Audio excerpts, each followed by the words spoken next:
അസ്സലാമലൈക്കും, welcome back. എല്ലാവർക്കും സുഖമാണല്ലോ. അപ്പോൾ ഇന്ന് എത്തിയിട്ടുള്ളത് നമ്മുടെ റമദാനിൽ ആദ്യത്തെ ഇഫ്താർ നോമ്പ് തുറ വീഡിയോ ആണ്, വ്ളോഗാണ്. അപ്പോൾ വീട് ക്ലീനിങ് ഒക്കെ ഇതാ നടക്കുന്നുണ്ട്. ഇത് പ്ലാൻ ചെയ്തത് തന്നെ ഈ ഒരു ഫ്രൈഡേ ഉച്ചയ്ക്ക് ഒരു 1:30 ഒക്കെ ഇരിക്കും. ആ സമയത്താണ് എനിക്ക് ഫോൺ കോൾ വന്നത്. ഫാത്തിമ, ഞാൻ ഇന്ന് അവിടെ നോമ്പ് തുറക്കാൻ വന്നോട്ടെ എന്ന് ചോദിച്ചു. എൻ്റെ ബ്രദറാണ്, മറ്റാരുമല്ല. അപ്പോൾ എന്തായാലും ഭയങ്കര സന്തോഷമായി. അപ്പോൾ 2-3 ദിവസം കൊണ്ട് ഒറ്റയ്ക്ക് ഞാനും മോളും മാത്രമാണ് നോമ്പ് തുറന്നുകൊണ്ടിരുന്നത്. ഇക്ക പള്ളിയിൽ പോയി നോമ്പൊക്കെ തുറന്നിട്ട് ഇഷ കഴിഞ്ഞിട്ടേ വരുള്ളായിരുന്നു. അപ്പോൾ എന്തായാലും ഇന്നൊരു കളർഫുൾ ആക്കാമെന്ന് വിചാരിച്ച് അങ്ങനെ പെട്ടെന്ന് തന്നെ പ്ലാൻ ചെയ്തു.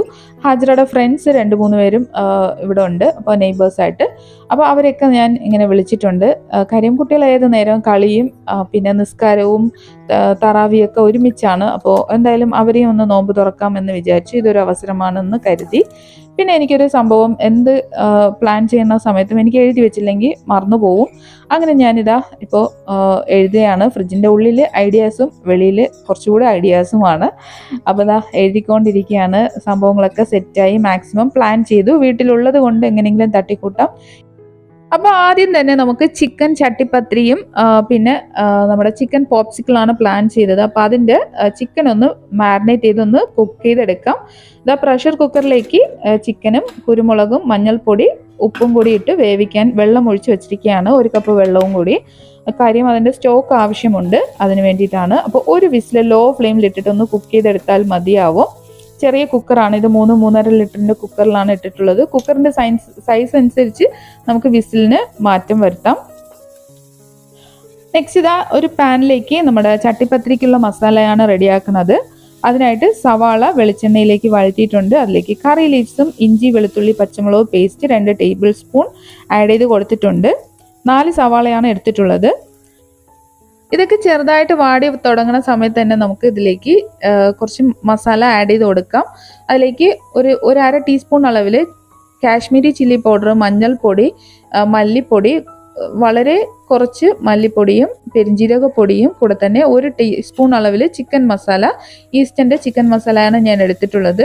അതും കൂടി ചേർത്തതിന് ശേഷം ഷ്രെഡ് ചെയ്ത് വെച്ചിട്ടുള്ള നമ്മുടെ കുക്ക് ചെയ്ത ചിക്കൻ ഇട്ട് കൊടുക്കാം. അതിലേക്ക് മല്ലിയിലയും ഇടാൻ മറന്നു പോകണ്ട. ഇത് ഇത്രയും ചേർത്തതിന് ശേഷം അതൊരു സൈഡിലോട്ട് മാറ്റി വെക്കാം. ഇനി ഇതിലേക്കുള്ള പത്തിരി റെഡിയാക്കാം. മിക്സി ജാറിലേക്ക് 1 മുട്ടയും 1.5 കപ്പ് മൈദയും കൂടി ആഡ് ചെയ്ത് കൊടുക്കുന്നുണ്ട്. ആവശ്യത്തിനുള്ള ഉപ്പും കൂടി ആഡ് ചെയ്ത് കൊടുത്തതിന് ശേഷം അതിലേക്ക് നമ്മൾ കുക്ക് ചെയ്ത് വെച്ചിട്ടുള്ള ചിക്കൻ സ്റ്റോക്ക് ഉണ്ടല്ലോ, അത് 1 കപ്പ് ആഡ് ചെയ്ത് കൊടുത്ത് നന്നായിട്ട് അരച്ചെടുക്കാം. വീണ്ടും 1 കപ്പും കൂടി വെള്ളം ആവശ്യം വരും. നന്നായിട്ട് ടൈറ്റായിട്ടാണ് ഇരിക്കുന്നത് ബാറ്റർ. ഇനി കറക്റ്റ് കൺസിസ്റ്റൻസി ആവണ വരെ വെള്ളം ഒഴിച്ച് നന്നായിട്ടൊന്ന് മിക്സ് ചെയ്യുക. ഈ ഒരു പാകത്തിൽ നിന്ന് വീണ്ടും വെള്ളം ഒഴിച്ചിട്ടുണ്ട്. ഏകദേശം 2-2.25 കപ്പ് വെള്ളം ഒഴിച്ചതിന് ശേഷമാണ് ഈ ഒരു പാകത്തിന് എനിക്ക് കിട്ടിയിട്ടുള്ളത്. ഇനി പാലാട ഒഴിക്കുന്ന രീതിയിലോ അല്ലെങ്കിൽ ദോശ ചുട്ടെടുക്കുന്ന രീതിയിലോ നമ്മുടെ സൈസിനനുസരിച്ച് ഇതൊന്ന് ചുട്ടെടുക്കാം. എനിക്ക് എളുപ്പം പാലാട രീതിയിലാണ് ചുട്ടെടുക്കുന്നത്. അപ്പോൾ എന്തായാലും അതൊന്ന് റെഡിയാക്കി വെച്ചതിന് ശേഷം ഇനി മുട്ടയും പാലും കുരുമുളകും ഉപ്പും കൂടി മിക്സ് ഒന്ന് സൈഡിലോട്ട് മാറ്റി വെക്കാം. ഇത് ഡിപ്പ് ചെയ്ത് എടുക്കാൻ വേണ്ടിയിട്ടുള്ളതാണ് ലെയർ ചെയ്യുന്ന സമയത്ത്. ചട്ടിപ്പത്തിരിക്ക് വേണ്ടിയിട്ട് പത്തിരി പോട്ട് എന്ന് പറഞ്ഞിട്ട് നമുക്കിപ്പോൾ സ്പെഷ്യൽ മുട്ട പോട്ടെന്നൊക്കെ കിട്ടുന്നുണ്ട്, മുട്ടപ്പത്തിരി പോട്ടെന്നൊക്കെ. പക്ഷെ എൻ്റെ കയ്യിൽ അതില്ല. അപ്പോൾ ഞാൻ ഉള്ളത് കൊണ്ട് അഡ്ജസ്റ്റ് ചെയ്യുകയാണ്. ഉള്ള പാനിൽ തന്നെ ഇതുപോലെ ഒന്ന് ലെയർ ചെയ്ത് കൊടുക്കുകയാണ്. ആദ്യം തന്നെ ബേസിൽ നന്നായിട്ട് ഗീ അപ്ലൈ ചെയ്ത് കൊടുത്തതിന് ശേഷമാണ്, ഫ്ലെയിം ഒന്നും കത്തിച്ചിട്ടില്ല, നന്നായിട്ട് ലെയർ ചെയ്ത് ഇതുപോലെ ഡിപ്പ് ചെയ്ത് പത്തിരിയൊക്കെ മുട്ടയിൽ ഡിപ്പ് ചെയ്തതിന് ശേഷം ഇതുപോലെ ചിക്കൻ ഫില്ലിംഗ് ഒക്കെ വെച്ചിട്ടാണ് ലെയർ ചെയ്തിട്ടുള്ളത്. അപ്പോൾ ഇതിൽ ഞാൻ 3 ലെയർ ചിക്കനും 4 ലെയർ പത്തിരിയുമാണ് വെച്ച് കൊടുത്തിട്ടുള്ളത്. ഫൈനലി കുറച്ച് സൈഡൊക്കെ ഒട്ടിപ്പിടിക്കാൻ വേണ്ടി കുറച്ച് മുട്ടയുടെ മിക്സും ഒഴിച്ചു കൊടുത്ത് ഇതുപോലെ ഒരു ചെറിയ സൈസിലാണ് റെഡിയാക്കിയിട്ടുള്ളത്. അപ്പോൾ ഇതും റെഡിയായി. നിങ്ങൾക്ക് വേണമെങ്കിൽ ഇത് പല രീതിയിലും റെഡിയാക്കാം. കറക്റ്റ് ഷേപ്പിലൊക്കെ നല്ല ഹൈറ്റിലൊക്കെ വേണമെങ്കിൽ അതിൻ്റെതായ പോട്ടിലൊക്കെ വെച്ചിട്ട് റെഡിയാക്കുകയാണെങ്കിൽ നന്നായിട്ട് ഉണ്ടാവും. ഇത് ചിക്കൻ പോപ്സിക്കലിനുള്ള മിക്സാണ് റെഡിയാക്കിക്കൊണ്ടിരിക്കുന്നത് മസാല. അപ്പോൾ അതിൻ്റെ റെസിപ്പിയൊക്കെ ഞാൻ ഡീറ്റെയിൽ ആയിട്ട് മറ്റൊരു വീഡിയോയിൽ ഇടാം. ഇതിൽ എടുത്തു വെച്ചിട്ടുണ്ട്, പക്ഷേ ഓവർ ലെങ്തി ആയി പോവും. നെക്സ്റ്റ് ഇതാ ഹരിയാലി ചിക്കൻ. അപ്പോൾ ഒരുപാട് പേര് അതിൻ്റെ ഡീറ്റെയിൽ റെസിപ്പി നല്ല എളുപ്പത്തിലും നല്ല ടേസ്റ്റും ആയിട്ടുള്ള ചിക്കൻ കറിയാണ്, ഒന്നുകൂടി കാണിക്കാമോ എന്ന് എൻ്റെ അടുത്ത് ചോദിച്ചിട്ടുണ്ടായിരുന്നു. അപ്പോൾ എന്തായാലും ഇതാണ് അതിൻ്റെ അവസരം. അപ്പോൾ വളരെ ക്വിക്ക് ആൻഡ് ഈസി ആയിട്ട് ഇതുപോലത്തെ അവസരങ്ങളിലൊക്കെ റെഡിയാക്കി എടുക്കാൻ പറ്റിയ വളരെ ടേസ്റ്റി ആയിട്ടും ഡിഫറെൻ്റ് ആയിട്ടുമുള്ള ഒരു സംഭവമാണ് നമ്മുടെ ഹരിയാലി ചിക്കൻ. അപ്പോൾ ഒരു പോട്ടിലേക്ക് ആവശ്യത്തിനുള്ള ചിക്കൻ എടുത്ത് നന്നായിട്ട് തിളച്ച് വന്നിട്ടുള്ള സൺഫ്ലവർ ഓയിലിലേക്ക് ആഡ് ചെയ്ത് കൊടുത്തിരിക്കുകയാണ്. എന്നിട്ട് കുറച്ച് മഞ്ഞൾപ്പൊടിയും കൂടി ആഡ് ചെയ്ത് കൊടുത്തിട്ടുണ്ട്. ഞാനൊരു 1/2 ടീസ്പൂൺ അളവിലാണ് മഞ്ഞൾപ്പൊടി ആഡ് ചെയ്ത് കൊടുത്തിട്ടുള്ളത്. അത് നന്നായിട്ട് ഹൈ ഫ്ലെയിമിലാണ് കുക്കായിക്കൊണ്ടിരിക്കുന്നത്, നന്നായിട്ടൊന്ന് മുരിഞ്ഞ് വരണം. ആ സമയം കൊണ്ട് മിക്സി ജാറിലേക്ക് 2.5 സവാള, 1 തക്കാളി, 2 കഷ്ണം ഇഞ്ചി, കൂടെ തന്നെ ഒരു 15 മുതൽ 18 അല്ലി വെളുത്തുള്ളിയും ആഡ് ചെയ്ത് കൊടുത്തിട്ടുണ്ട്.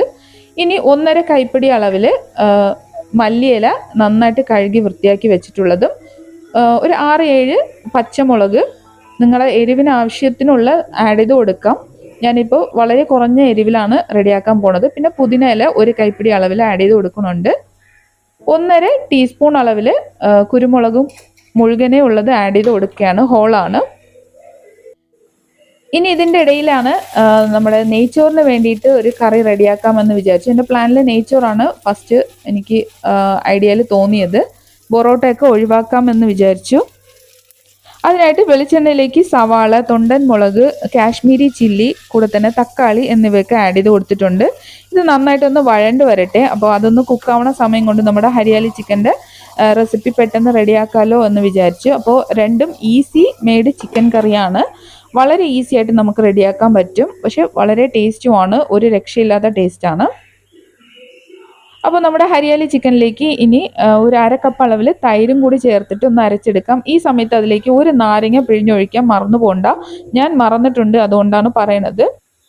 അങ്ങനെ ഫൈനായിട്ട് അരഞ്ഞ് കിട്ടിയിട്ടുണ്ട്. ഇനി നമ്മുടെ ചിക്കനിലേക്ക് ഇത് ഒഴിച്ചു കൊടുക്കാം. ഈ സമയത്ത് ചിക്കൻ തുറന്ന് നോക്കിയ സമയത്ത് നന്നായിട്ട് വാട്ടറി ഇങ്ങനെ ഊസ് ഔട്ടായി വന്നിട്ട് നന്നായിട്ട് തിളച്ചിട്ടുണ്ട്. അപ്പോൾ എന്തായാലും ചിക്കന് ഇത്രയും ഉള്ളത് കൊണ്ടാണ് ഇത്രയും വെള്ളം അതിലിരുന്ന് വന്നത്. പക്ഷെ ആ സ്റ്റോക്ക് നല്ലതാണ്. പിന്നെ ഒന്ന് ഈ ഒരു റെസിപ്പി ചെയ്യുന്ന സമയത്ത് തൈസും ലെഗും അങ്ങനത്തെ എല്ലുള്ള ഭാഗങ്ങൾ എടുക്കുന്നതാണ് കൂടുതൽ ടേസ്റ്റ്. ബോൺലെസ് ആയിട്ട് ചെയ്യാനാണെങ്കിൽ അത്രയ്ക്ക് ടേസ്റ്റ് കാണൂല. പിന്നെ നാരങ്ങ നീരും ഒഴിച്ചു കൊടുത്തിട്ടുണ്ട്. ഇനി നന്നായിട്ട് മിക്സ് ചെയ്യുക. ആവശ്യത്തിനുള്ള വെള്ളമൊക്കെ ആഡ് ചെയ്ത് കൊടുത്തിട്ടുണ്ട്. ഇനി നന്നായിട്ട് ഹൈ ഫ്ലെയിമിലിട്ടിട്ട് ഒരു 5 to 10 മിനിറ്റ്സ് നന്നായിട്ടൊന്ന് ഹൈ ഫ്ലെയിമിൽ കുക്ക് ചെയ്തെടുക്കുക. ആ സമയം കൊണ്ട് നമ്മുടെ നാടൻ ചിക്കൻ കറിക്കുള്ളത് വഴണ്ട് കിട്ടിയിട്ടുണ്ട്. ജസ്റ്റ് ഒന്ന് വാടി കിട്ടിയാൽ മതി. ഇനി നമ്മുടെ നാടൻ ചിക്കൻ കറിക്ക് വേണ്ടിയിട്ടുള്ള ഒരു ചീനച്ചട്ടി വെച്ച് കൊടുത്തിരിക്കുകയാണ്. അതിന് വേണ്ടിയിട്ട് ഒരു 3 ടേബിൾ സ്പൂൺ അളവിൽ വെളിച്ചെണ്ണയിലേക്ക് പട്ട, ഗ്രാമ്പു, ഏലക്ക എന്നിവയൊക്കെ ആഡ് ചെയ്ത് കൊടുക്കാം. കൂടെ തന്നെ 1 ടീസ്പൂൺ അളവിൽ പെരിഞ്ജീരകം ഹോളായിട്ടുള്ളത് ആഡ് ചെയ്ത് കൊടുക്കുകയാണ്. ഇനി അതിലേക്ക് ഒരു 8-10 ചെറിയുള്ളിയും 1 സവാള സ്ലൈസ് ചെയ്തതും 1 തൊണ്ടൻ മുളകും കുറച്ച് ജിഞ്ചർ ഗാർലിക് പേസ്റ്റും കൂടി ആഡ് ചെയ്ത് കൊടുക്കുകയാണ്. ഒരു കുറച്ചെന്ന് പറയുമ്പോൾ 1.5 ടീസ്പൂൺ അളവിലൊക്കെ മതിയാവും. എന്നിട്ട് അതൊന്ന് മിക്സ് ചെയ്ത് കൊടുക്കുക. മിക്സ് ചെയ്ത ഉടനെ തന്നെ അതിലേക്ക് ചിക്കൻ ആഡ് ചെയ്ത് കൊടുക്കാം. ഒരുപാട് വഴണ്ടൊന്നും കിട്ടണ്ട. അപ്പോൾ ഇതെല്ലാം ഹൈ ഫ്ലെയിമിൽ ഇട്ടിട്ടാണ് ചെയ്യണത്. അപ്പോൾ ഇത് നന്നായിട്ടൊന്ന് ഇനി മിക്സ് ചെയ്ത് കൊടുക്കുക. കൈവിടാതെ തന്നെ നന്നായിട്ട് ഇളക്കി എല്ലായിടവും ആ ഒരു ചിക്കനിൽ ഈ ഒരു സവാളയും ഇഞ്ചി വെളുത്തുള്ളിയൊക്കെ നന്നായിട്ട് ചേർന്ന് കിട്ടണം. ഇനി ഈ ഇടയ്ക്കാണ് നമ്മൾ ഉപ്പ് ആഡ് ചെയ്ത് കൊടുക്കുന്നത്. അപ്പോൾ ചിക്കനിലും മസാലയ്ക്കും എല്ലാം ആവശ്യത്തിനുള്ള ഉപ്പ് ഈ സമയത്ത് ആഡ് ചെയ്ത് കൊടുക്കാം. എന്നിട്ട് വീണ്ടും ഒന്ന് മിക്സ് ചെയ്ത് കൊടുക്കുക. ഇതിലേക്ക് മഞ്ഞൾപ്പൊടി, കാശ്മീരി ചില്ലി പൗഡർ എന്നിവയൊക്കെ ആഡ് ചെയ്ത് കൊടുക്കുന്നുണ്ട്. കൂടെ തന്നെ ഞാൻ ഇതിൽ എളുപ്പത്തിന് വേണ്ടിയിട്ട് ഈസ്റ്റേൻ്റെ ചിക്കൻ പൗഡർ 1.5 ടീസ്പൂൺ അളവിൽ ആഡ് ചെയ്ത് കൊടുത്തിട്ടുണ്ട്. അപ്പോൾ കയ്യിലുള്ളത് കൊണ്ടാണ് ഇത് ആഡ് ചെയ്ത് കൊടുത്തത്. അല്ലെങ്കിൽ മല്ലിപ്പൊടിയും മുളക് പൊടിയും ആഡ് ചെയ്ത് കൊടുത്താൽ മതിയാവും. കാശ്മീരി ചില്ലി പൗഡറും ഗരം മസാല പൗഡറൊക്കെ ആഡ് ചെയ്ത് കൊടുത്താൽ മതിയാവും. ഇത് ഇത്രയും നന്നായിട്ട് മിക്സ് ചെയ്ത് കൊടുത്തതിന് ശേഷം ഇനി ലോ ഫ്ലെയിമിലാക്കിയതിന് ശേഷം ഒന്ന് അടച്ചു വെച്ചൊന്ന് കുക്ക് ചെയ്യുക. ഈ സമയത്ത് കുറച്ച് മല്ലിയില ആഡ് ചെയ്യുകയാണെങ്കിൽ കുറച്ചുകൂടി നല്ല ഫ്ലേവർ ആയിരിക്കും. അങ്ങനെ മല്ലിയിലയും കൂടി ചേർത്ത് ഇതൊന്ന് അടച്ചു വെച്ച് ലോ ഫ്ലെയിമിൽ തന്നെ കുക്ക് ചെയ്യുക. ആ ഒരു പ്രിപ്പറേഷനൊക്കെ കറക്റ്റായിട്ട് ചെയ്താൽ മാത്രമേ ആ ഒരു കറക്റ്റ് ടേസ്റ്റിൽ കിട്ടുള്ളൂ. എന്നിട്ട് ഹരിയാലി ചിക്കനിലേക്ക് ഒരു 2 ടീസ്പൂൺ അളവിൽ ഗരം മസാല പൗഡറും കൂടെ തന്നെ 2 ടേബിൾ സ്പൂൺ അളവിൽ കസൂരി മേത്തിയും കൂടി ആഡ് ചെയ്ത് കൊടുത്ത് നന്നായിട്ട് മിക്സ് ചെയ്യുക. ഈ സമയത്ത് എനിക്ക് ഓർമ്മ വന്നത് ഷെഫ് ദാമു എൻ്റെ അടുത്ത് ചോദിച്ചിട്ടുണ്ടായിരുന്നു എന്തിനാണ് ഹരിയാലി ചിക്കനിൽ കസൂരി മേത്തീൻ ഇട്ടത് എന്ന്. അപ്പോൾ എനിക്ക് ആ സമയത്ത് ആൻസർ അറിയാമായിരുന്നു. എനിക്ക് ഭയങ്കര ഫ്ലേവർ, ആ ഒരു ഫ്ലേവർ ഇഷ്ടമാണ്. അത് ചേർക്കുമ്പോഴാണ് എനിക്ക് പെർഫെക്റ്റ് ടേസ്റ്റ് എനിക്ക് തോന്നുന്നത്. അപ്പോൾ ഷെഫിനെ അറിയാതെ അല്ലല്ലോ ഷെഫ് പറയണത്. അപ്പോൾ അതിൽ യഥാർത്ഥത്തിൽ അതിൽ കസൂരി മേത്തി ഇരിക്കും എന്ന് എനിക്ക് തോന്നുന്നു. കസൂരി മേത്തി പൊതുവെ നോർത്തിലുള്ളവരാണ് അധികം ഉപയോഗിക്കാറുള്ളത്. നല്ലൊരു ഫ്ലേവറാണ്, അതുകൊണ്ടാണ് ആഡ് ചെയ്തത്. അങ്ങനെ ആ ഗ്യാപ്പിൽ തന്നെ നമ്മുടെ ഹരിയാലി ചിക്കൻ റെഡിയായി ഇറക്കി വെച്ചിട്ടുണ്ട്. അപ്പോൾ ചിക്കൻ്റെ കുക്കിംഗ് ഒക്കെ ബോൺ ആണെങ്കിൽ 20 മിനിറ്റ്സും ബോൺലെസ് ആണെങ്കിൽ ഒരു 10 to 15 മിനിറ്റ്സിൻ്റെ ഉള്ളിൽ അത് കുക്കാവും. ഒരുപാട് ഓവർ കുക്ക്ഡ് ആക്കുന്ന സമയത്ത് ചിക്കൻ റബ്ബറി കൺസിസ്റ്റൻസി ആവും, പിന്നെ അതിന് വല്ലാത്തൊരു വേറൊരു ടേസ്റ്റ് ആയിരിക്കും. അപ്പോൾ പെർഫെക്റ്റ് ടേസ്റ്റ് ഒക്കെ കിട്ടണമെങ്കിൽ ടൈമിംഗ് ഒക്കെ നോക്കിയിട്ട് കുക്ക് ചെയ്യുകയാണെങ്കിൽ കുക്കിംഗ് വളരെ ഈസിയാണ്. അപ്പോൾ ഈ ഗ്യാപ്പിലാണ് നമ്മുടെ നാടൻ ചിക്കൻ കറിക്കുള്ള മസാല ഒന്ന് നന്നായിട്ട് ഫൈൻ പേസ്റ്റ് ആയിട്ടൊന്ന് അരച്ചെടുത്തിട്ടുണ്ട് മിക്സിയിൽ. അതിൻ്റെ കൂടെ തന്നെ മിക്സിയിൽ ഒന്ന് വെള്ളം ഒഴിച്ച് ഫുൾ അരപ്പും അതിലോട്ട് ഒഴിച്ചു കൊടുക്കുകയാണ്. കറിക്ക് കൊഴുകൊഴുപ്പ് കിട്ടാനും പിന്നെ നല്ല നിറം കിട്ടാനും ഒക്കെ വേണ്ടിയിട്ടാണ് ഇങ്ങനെ ഒരു ട്രിക്ക് ഉപയോഗിച്ചത്.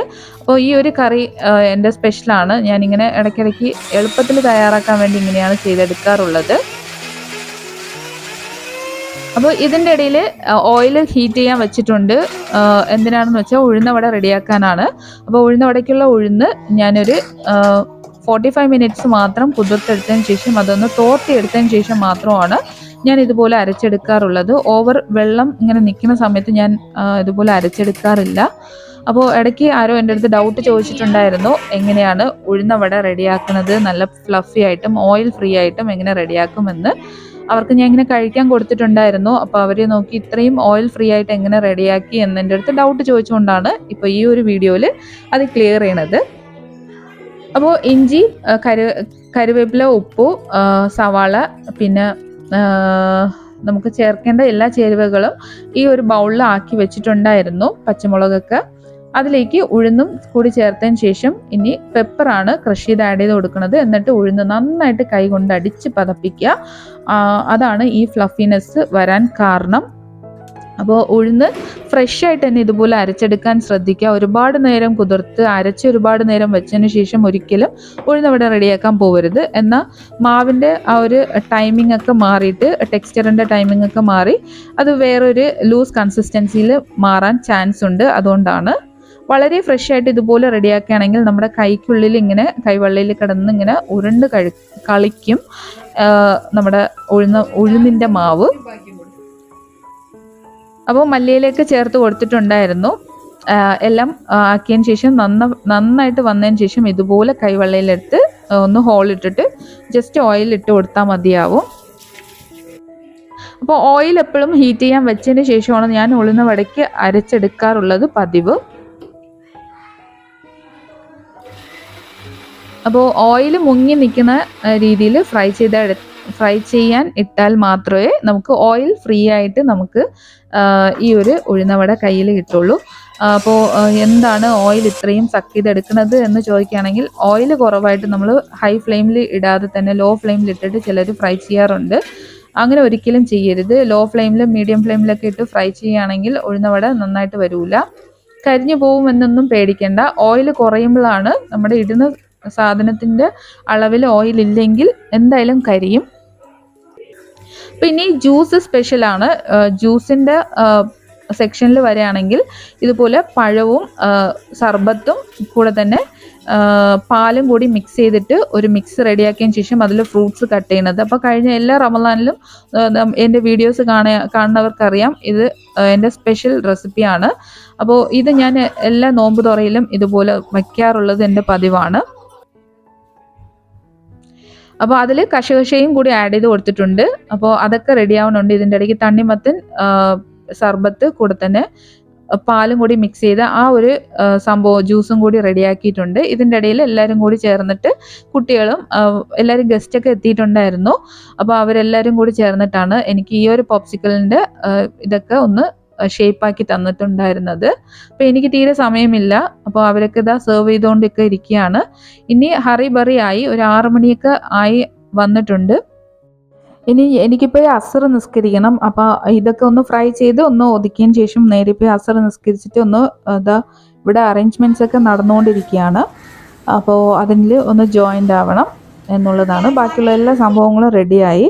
അപ്പോൾ ഫൈനലായിട്ട് ഇതൊന്ന് ഫ്രിഡ്ജിലൊക്കെ വെച്ചിട്ടാണ് ഇതൊന്ന് ഫ്രൈ ചെയ്തത്. അതുകൊണ്ട് ക്രിസ്പി ആയിട്ടിരിക്കാൻ വേണ്ടിയിട്ട് ലാസ്റ്റാണ് ഫ്രൈ ചെയ്തിട്ടുണ്ടായിരുന്നത്. അപ്പോൾ 3 ഐറ്റം ജ്യൂസും 3 ഐറ്റം സ്നാക്സും പിന്നെ ഫ്രൂട്ട്സും ഈത്തപ്പഴം എല്ലാം എടുത്തിട്ടുണ്ട്. ആദ്യം നോമ്പ് തുറക്കുക, പിന്നീട് ഫുഡൊക്കെ റെഡിയാക്കാമെന്ന് വിചാരിച്ചു. അപ്പോൾ ബാങ്ക് വിളിക്കാറായി. ഞാൻ പെട്ടെന്ന് പോയി പെരം കഴുകി നിസ്കരിച്ചിട്ടൊക്കെ വന്നു. നോമ്പ് തുറക്കാൻ ഇതാ ഇവിടെ ബാൽക്കണിയിൽ എത്തിയിട്ടുണ്ടായിരുന്നു. അപ്പോൾ ബാൽക്കണിയിലാണ് എല്ലാം അറേഞ്ച്മെൻറ്റ്സ് ഒക്കെ ചെയ്തിട്ടുണ്ടായിരുന്നത്. അപ്പോൾ ഇതാ എല്ലാവരും ഉണ്ട്, കുട്ടികളൊക്കെ എത്തിയിട്ടുണ്ടായിരുന്നു. എല്ലാവരും കൂടി സഹായിച്ചിട്ടാണ് ഈ ഒരു നോമ്പ് തുറ ഭംഗിയാക്കിയത്. അപ്പോൾ നോമ്പൊക്കെ തുറന്ന് മഗ്‌രിബൊക്കെ നിസ്കരിച്ചതിന് ശേഷം പുറത്തോട്ടെല്ലാം നോക്കിയപ്പോൾ മാമയും മരുമക്കളും മക്കളും എല്ലാം കൂടി ഇങ്ങനെ കിടന്ന് കളിയാണ്. കുട്ടികളെല്ലാവരും ഓടിക്കളിയും ഇവിടെ നല്ലൊരു ഫണ്ണായിട്ട് ഓടിക്കൊണ്ടിരിക്കുകയാണ്. അപ്പോൾ അതൊക്കെ കണ്ട് രസിച്ചതിന് ശേഷം ഞാനിതാ നേരെ കിച്ചണിൽ വന്നു. ഇനി നമുക്ക് പാലാട റെഡിയാക്കണം. അപ്പോൾ എൻ്റെ മനസ്സിൽ നെയ്ച്ചോറ് വയ്ക്കാം, എളുപ്പത്തിൽ അതാണല്ലോ റെഡിയാക്കാം എന്ന് വിചാരിച്ചു. പൊറോട്ട ഒഴിവാക്കാമെന്ന് വിചാരിച്ചു. അപ്പോൾ ചോദിച്ചപ്പോൾ പറഞ്ഞു വേണ്ട, നെയ്ച്ചോറൊന്നും പിള്ളേരിപ്പോൾ കഴിക്കൂല, പൊറോട്ട ആകുമ്പോൾ കുട്ടികളൊക്കെ കഴിച്ചോളും എന്ന് പറഞ്ഞു. നമ്മുടെ മെനു പ്ലാനിൽ പൊറോട്ടയും കൂടി കയറിയിട്ടുണ്ട്. അങ്ങനെ നെയ്ച്ചോറ് കട്ടായി. അപ്പം ഞാൻ പറഞ്ഞു എന്തായാലും ഓട്ടാടയും കൂടി റെഡിയാക്കാം, നമുക്ക് 3 ഐറ്റം ആക്കാം എന്നൊക്കെ പറഞ്ഞ് സെറ്റാക്കി. അപ്പോഴേ പറഞ്ഞ് ഇതൊന്നും കഴിക്കില്ല, വെറുതെ ഓവറാക്കി നമ്മൾ ചളാക്കണ്ട എന്നൊക്കെ പറഞ്ഞതാണ്. പക്ഷെ ഞാൻ കേട്ടില്ല. ഞാൻ നേരെ പോയി ഓട്ടാടയ്ക്ക് മാവൊക്കെ എടുത്ത് എന്തായാലും ഓട്ടാടയുടെ റെസിപ്പിയൊക്കെ ഷൂട്ട് ചെയ്യാമെന്ന് വിചാരിച്ചിട്ട് എല്ലാം എടുത്തു. എല്ലാം ശരിയാണ്. പക്ഷേ ഫൈനലി ഞാൻ അതിൽ കുറച്ച് വെള്ളം ഒഴിച്ചത് അത് തെറ്റാണ്. അങ്ങനെ ഇതാ പാലാടയുടെ മാവൊക്കെ റെഡിയായി. അതിൻ്റെ വീഡിയോ ഇതാ ഇപ്പോൾ കാണിക്കാം. എന്തായാലും അതിലിങ്ങനെ അങ്ങനെ കുളമായതുകൊണ്ട് തന്നെ ഒരു 4-5 ചുട്ടെടുക്കുന്ന സമയത്ത് ഓരോന്നും ഓരോ രീതിയിൽ പ്രശ്നമുണ്ടാക്കി. അപ്പോൾ ആദ്യം ഞാൻ വെള്ളം കൂടിയത് കൊണ്ടാണ് അത് ഇളകി വരാത്തത്. പിന്നീടായപ്പോൾ ഞാൻ ഓഫ് ചെയ്തു. പിന്നെ ആ ചട്ടിയിൽ വീണ്ടും മുട്ടത്തോടൊക്കെ ഇട്ട് ഒന്ന് മിക്സ് ചെയ്ത് നന്നായിട്ട് കഴുകിയെടുത്തതിന് ശേഷം വീണ്ടും മാവൊക്കെ ഇട്ട് മിക്സിയിൽ അടിച്ചെടുത്തതിന് ശേഷം വീണ്ടും സെറ്റ് ചെയ്തു. അപ്പോൾ 2 മുട്ടയ്ക്ക് 1 കപ്പാണ് അരിപ്പൊടിയാണ്, വറുത്ത അരിപ്പൊടിയാണ് ഇതിൻ്റെ കണക്ക്. കൂടെ തന്നെ 1 കപ്പ് വെള്ളം ഒഴിക്കുക. എന്നിട്ട് ആവശ്യമനുസരണം കുറച്ചുകൂടി വെള്ളം ഒഴിച്ചു കൊടുക്കുക. 1-1.5 കപ്പ് മതിയാവും. അപ്പോൾ ഈ ഒരു കണക്കിലാണ് വേണ്ടത്. ഞാൻ ഇതിങ്ങനെ ആക്കിയതിന് ശേഷം വീണ്ടും മിക്സി കഴുകിയതിന് ശേഷമാണ് അതിൽ കുറച്ചുകൂടി വെള്ളം ഒഴിച്ചു കൊടുത്തു. അപ്പോൾ കുറച്ചുകൂടി വാട്ടറി ആയി പോയി എന്നുള്ളതാണ് സത്യം. അപ്പോൾ അങ്ങനെ ആയതിന് ശേഷം പിന്നെ ഞാൻ ഇതുപോലെ മുട്ടത്തോടിട്ട് ചട്ടിയൊക്കെ നന്നായിട്ട് ക്ലീൻ ചെയ്തു. അപ്പം ഞാൻ ഈ ഓട്ടാട ചട്ടിയിൽ സോപ്പൊന്നും ഇട്ട് കഴുകാറില്ല. അധികവും മുട്ടത്തോടിട്ട് നന്നായിട്ട് കഴുകിയെടുത്തതിന് ശേഷം വെറും ആ ഒരു സ്പോഞ്ച് കൊണ്ട് ഒന്ന് സ്ക്രബ്ബർ കൊണ്ട് ജസ്റ്റ് ഒന്ന് കഴുകിയെടുക്കാറുള്ളതാണ് പതിവ്. ഒരുപാട് ഇങ്ങനെ സോപ്പിൻ്റെ അംശമൊക്കെ കയറി കഴിഞ്ഞാൽ ഇതൊന്ന് ശരിയായി വരില്ല, അതുകൊണ്ടാണ്. അപ്പോൾ ഈ ചട്ടി ഇങ്ങനെയാണ് ഞാൻ സീസണിങ് ചെയ്ത് വെച്ചിട്ടുണ്ടായിരുന്നത്. അങ്ങനെ ഞാനിതാ ചുട്ട് നോക്കുന്നു. ഒരു 4 രീതിയിലാണ് മിസ്റ്റേക്ക് ഉണ്ടാക്കിയത്. അപ്പോൾ ആദ്യത്തതിൽ വെള്ളം കൂടിയതാണ് പ്രശ്നമാണെങ്കിൽ സെക്കൻഡ് ഒന്നിൽ ചട്ടി ചൂടാവും മുമ്പേ ഞാൻ ഒഴിച്ചു കൊടുത്തു. അപ്പോഴും ഇളകി വന്നില്ല. അപ്പോൾ ടോട്ടലി എനിക്ക് മനസ്സിലായി ഇനി ഞാൻ ടെൻഷനിലാണ്, ഇത് ഞാൻ ഇനി ചുട്ടിട്ട് ശരിയാവില്ല, ഇന്നത്തെ വിധിയിൽ അതില്ല എന്നുള്ളത് എനിക്ക് മനസ്സിലായി. അങ്ങനെ ഞാൻ ചുട്ടു നോക്കിയതിന് പിന്നെ മാറ്റി വെച്ചു. പിറ്റേ ദിവസം ഇതേ സംഭവം തന്നെ ഞാൻ ഫ്രിഡ്ജിൽ എടുത്ത് വെച്ചിട്ട് അതിൻ്റെ സംഭവങ്ങൾ മാവൊക്കെ അടിയിൽ പഴിഞ്ഞിട്ട് മുകളിൽ വെള്ളം നിൽക്കുന്നതിനെ ഒന്ന് തെളിച്ച് ഒരു പാത്രത്തിൽ ഒഴിച്ച് വെച്ചതിന് ശേഷം ആവശ്യമനുസരണം വെള്ളം ഒഴിച്ച് അതൊന്ന് ചുട്ട് പാകത്തിനെടുത്തതിന് ശേഷം നന്നായിട്ട് സോഫ്റ്റായിട്ടുള്ള ഓട്ടാടയാണ് കിട്ടിയിട്ടുണ്ടായിരുന്നത്.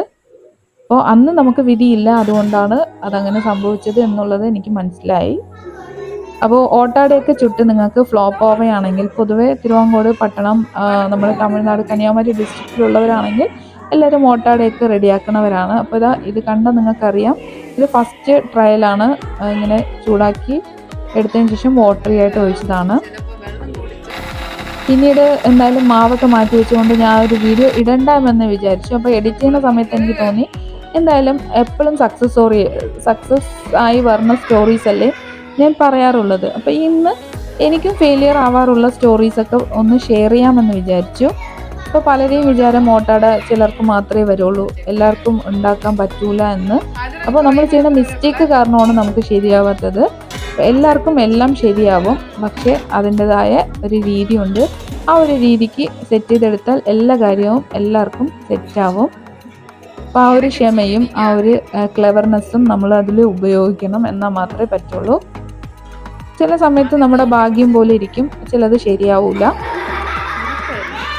അങ്ങനെ ഇതാ കുട്ടികളൊക്കെ ഓടിക്കളിച്ച് വേർത്ത് വെള്ളമൊക്കെ കുടിച്ച് പിന്നെ വന്നിരുന്നു കുറച്ച് നേരം TV ഒക്കെ കണ്ട് അവരവിടെ ഇരുന്നു. എന്നിട്ട് ഒരു 9-9:30 മണിയായപ്പോൾ നമ്മൾ ഫുഡൊക്കെ കഴിച്ചു.